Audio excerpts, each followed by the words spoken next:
आप सभी का स्वागत है हमारे इस क्लास में।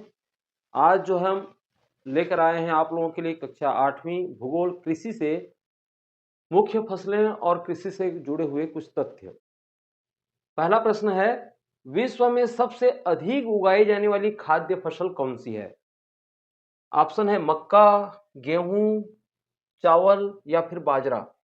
तो सबसे अधिक उगाई जाने वाली जो खाद्य फसल है वह है मक्का, कॉर्न। इसका उपयोग मानव उपभोग के साथ साथ पशु चारे और औद्योगिक उद्देश्य के लिए भी इसका उपयोग किया जाता है। तो ए ऑप्शन मक्का इसका सही उत्तर होगा। जैविक कृषि में किसका उपयोग नहीं किया जाता? रासायनिक खाद या जैविक खाद या प्राकृतिक पीड़कनाशी या इनमें से कोई नहीं। देखिए, जैविक कृषि में रासायनिक खाद का उपयोग नहीं किया जाता और बाकी जो आपको ऑप्शन दिखाई दे रहे हैं उसमें से हम देखें तो प्राकृतिक संसाधन और जैविक विधियों का प्रयोग इसमें किया जाता है। तो ये प्राकृतिक पीड़कनाशी की बात हो रही है, ठीक है। और यहाँ पर जैविक खाद की बात हो रही है, प्राकृतिक रूप से ये तैयार किए जाते हैं। रासायनिक खाद कृत्रिम खाद होते हैं, ठीक है। तो यहाँ पर ए ऑप्शन ये हो जाएगा, जैविक कृषि में इसका उपयोग नहीं किया जाता। पिसीकल्चर किससे संबंधित है? पिसीकल्चर रेशम उत्पादन या मत्स्य पालन या गन्ने की खेती या अंगूर की खेती।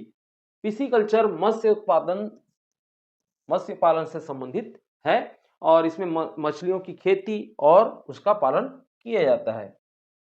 विटीकल्चर किससे संबंधित है? विटीकल्चर चावल की खेती, रेशम उत्पादन या अंगूर की खेती या गन्ने की खेती।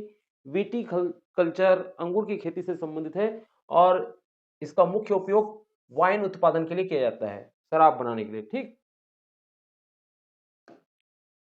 भारत में सर्वाधिक उगाई जाने वाली फसल कौन सी है? गेहूं, चावल, कपास, गन्ना। तो विश्व की बात करें तो मक्का है, लेकिन हम यहां पर हम देखें तो चावल, भारत में चावल की खेती सबसे ज्यादा होती है और विशेषकर हम देखें पूर्वी और दक्षिणी क्षेत्रों में। छत्तीसगढ़ को तो धान का कटोरा ही कहा जाता है, ठीक। मक्का उत्पादन के लिए कौन सा जलवायु उपयुक्त है? अधिक ठंडा या शुष्क और गर्म या फिर कहें नम और गर्म या अत्यधिक वर्षा वाला? तो मक्का उत्पादन के लिए नम और गर्म जलवायु उपयुक्त होती है जिसमें पर्याप्त धूप और जल की उपलब्धता होना चाहिए, ठीक है। तो सही इसका उत्तर हो जाएगा सी, नम और गर्म। कपास की खेती के लिए किस प्रकार की मृदा उपयुक्त होती है? काली मृदा, लाल मृदा, बलुई मिट्टी या जलोढ़ मिट्टी? तो कपास की खेती के लिए ब्लैक सॉइल सबसे उपयुक्त होती है जो नमी को अच्छे से रोक सकती है। तो ए ऑप्शन काली मृदा इसका सही उत्तर हो जाएगा। सबसे अधिक जैविक कृषि किस देश में की जाती है? भारत में या चीन में या ब्राजील में या कहें ऑस्ट्रेलिया में? तो इसका सही उत्तर है सी ऑप्शन, ऑस्ट्रेलिया जैविक कृषि में सबसे आगे है और इसके पास सबसे बड़ा जैविक कृषि क्षेत्र मौजूद है। भारत में सबसे अधिक रेशम उत्पादन किस राज्य में होता है?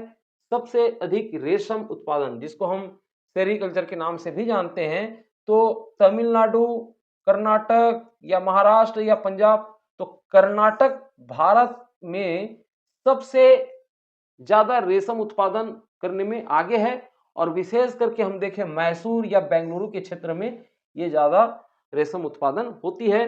तो बी ऑप्शन क्या हो जाएगा सही उत्तर? कर्नाटक। निम्नलिखित में से कौन सा खाद्य फसल नहीं है? चावल है या गेहूं या कपास की बात करें या मक्का की बात करें? खाद्य फसल यानी खाने का, तो हम कपास को खा नहीं सकते, वो खाद्य फसल नहीं है, बल्कि वो क्या है, एक नकदी फसल है जिसका उपयोग वस्त्र उत्पादन में किया जाता है। आशा है आप लोगों को सारे एमसीक्यू समझ में आ गए होंगे। इसी तरीके से आप हमसे जुड़े रहिए।